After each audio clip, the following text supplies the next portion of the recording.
பிதாவாகிய தேவனாலும் கர்த்தராகிய இயேசு கிறிஸ்துவினால் உங்களுக்கு கிருபையும் சமாதானம் பெருகுவதாக. நாளின் கூட நமக்கு ஜீவனை தந்ததுமல்லாமல் தயையும் பாராட்டினார் அல்லவா, அவரை துதிக்கலாமா? என் நிலைமை நன்றாய் அறிந்தவர், என் நிலைமை நன்றாய் அறிந்தவர், பாவி என்னை அழைத்தவர், மீறின பின்பும் வெறுக்காதவர், உம்மை போல் என்னை நேசிக்க ஒருவரும் இல்லை, நேசித்தவரில் இது போல் அன்பை காணவில்லை, விவரிக்க முடியவில்லை, வர்ணிக்க வார்த்தை இல்லை, உம் அன்பை மட்டும் என்னவென்று சொல்ல தெரியவில்லை, தேடி வந்த நேசமே ஆருயிரேசுவே, உம் அன்பில் ஒன்றே உண்மை இன்றென்று கண்டேனே, விவரிக்க முடியவில்லை, வர்ணிக்க வார்த்தை இல்லை, உம் அன்பை மட்டும் என்னவென்று சொல்ல தெரியவில்லை. ஒரு வேத பகுதி வாசிக்கலாமா? உபாகமம் 7ஆம் அதிகாரம் வசனம் 6-7. நீ உன் தேவனாகிய கர்த்தருக்கு பரிசுத்த ஜனம், பூச்ச கரத்தில் உள்ள எல்லா ஜனங்களிலும் உன் தேவனாகிய கர்த்தர் உன்னை தமக்கு சொந்தமாயிருக்கும்படி தெரிந்து கொண்டார். சகல ஜனங்களிலும் நீங்கள் திரட்சியான ஜனம் என்று கர்த்தர் உங்கள் பேரில் அன்பு வைத்து உங்களை தெரிந்து கொள்ளவில்லை. நீங்கள் சகல ஜனங்களிலும் கொஞ்சமாயிருந்தீர்கள்.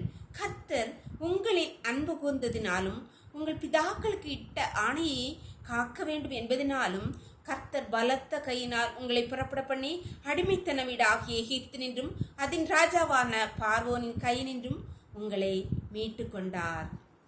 இங்கே கர்த்தராகிய ஆண்டவர் இந்த வேத பகுதியிலே இஸ்ரவேல் ஜனங்களை குறித்து தான் சொல்கிறார்.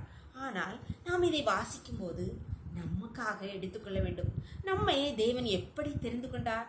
நாம் நல்லவர்களும் வல்லவர்களும் பெரிய ஜாதி பெரிய பலவான்களில் இருந்தவதனால் அல்லவா கர்த்தர் நம்மை தெரிந்து கொண்டார்?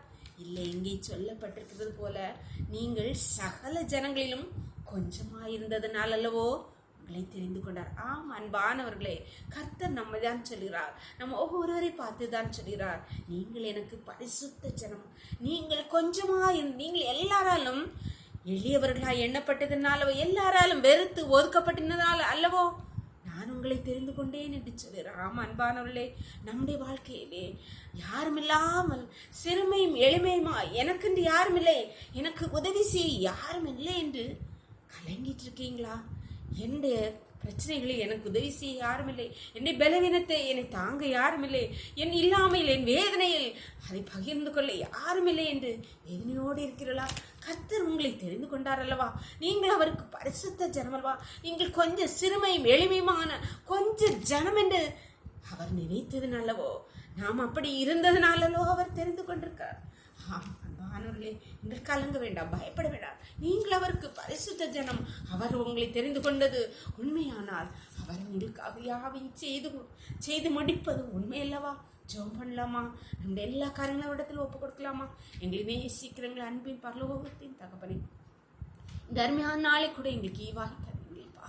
ஆமாப்பா, நன்றி நன்றி அப்பா. நாங்கள் கொஞ்சம் ஜனம், நாங்கள் சிறுமையும் எளிமையுமானவர்கள், நாங்கள் எல்லாராலும் வெறுத்து ஒதுக்கப்பட்டவர்கள் என்று தெரிந்ததுனால நீர் எங்களை தெரிந்து கொண்டீரப்பா. அப்பா, நாங்கள் உமக்கு பரிசுத்த ஜனமப்பா, எங்களை நினைத்தருளுங்கப்பா. உடைய பிள்ளைகள் ஒவ்வொருடைய கருத்திலே தெரியணுமப்பா. அப்பா, என்னுடைய பிரச்சனையிலே என்னுடைய வேதனையின் பாதிலே எனக்கு யாருமில்லையே, துணை செய்ய யாருமில்லையே, எனக்கு உதவி செய்ய யாருமில்லையோ என்று கண்ணீரோடு உடைய சமூகத்திலே வந்திருக்கிற ஒவ்வொரு பிள்ளைக்கும் நீர் ஆற்றி தேய்ச்சுக்கப்பா. நீ ஏன் ஜனம், நீ ஏன் பிள்ளை, நான் உன்னை தெரிந்து கொண்டவர் அல்லவா? உன் சிறுமையில் அல்லவோ நான் உன்னை தெரிந்து கொண்டே என்று சொல்லுகிறேன். உடைய வார்த்தைகளுக்காக நன்றிப்பா. உடைய ஒவ்வொரு நீர் தெரிந்து கொண்டபடியா, நீர் சொந்தமாக கொண்டபடியா நன்றி தகப்பனே. ஒவ்வொருடைய கருத்தில் தருகிறேன். இந்த மூடி மறைச்சுக்கோங்க. சகல துதி கனம் பலமை பலனும் ஞானம் எங்கள் தெய்வாதி தேவன் ஒருவருக்கே செலுத்துகிறோம். இயேசுவின் மூல ஜெபங்கள் நல்ல தந்தையே, ஆமென். God bless you. கர்த்தர் உங்களை ஆசீர்வதிப்பாராக. ஆமென்.